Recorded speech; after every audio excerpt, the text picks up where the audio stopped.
वंदे मातरम या राष्ट्रगीताचा भिवंडीचे आमदार रईस शेख यांनी अवमान केलाय। त्यांच्यावर कठोर कारवाई करावी तसंच त्यांचं विधानसभेचं सभासदत्व रद्द करावं अशी मागणी अखिल भारतीय हिंदू महासभेनं निवासी उपजिल्हाधिकारी गजानन गुरव यांच्याकडे निवेदनाद्वारे केली।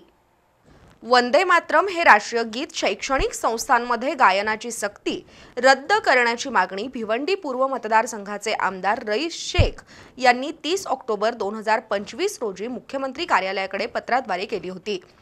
खरं तर राष्ट्रीय गीताचा अवमान हा देशद्रोहापेक्षा कमी नाही। या मागणीमुळे सर्वत्र संतापाची लाट उसळली आहे। राष्ट्राच्या अस्मितेवर प्रहार करण्याचं काम आमदार रईस शेख यांनी केलंय।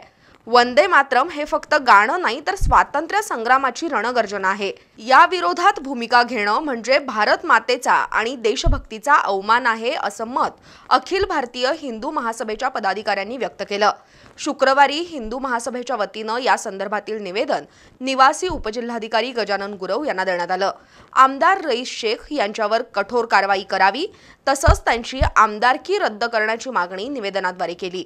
यावेळी राजेंद्र तोरसकर, सुनील सामंत, शिलाताई माने, रश्मी साळुंखे, विकास जाधव, प्रशांत पाटील, सुरेश जाधव, शेखर विरकर, भारत मोरे पाटील उपस्थित होते।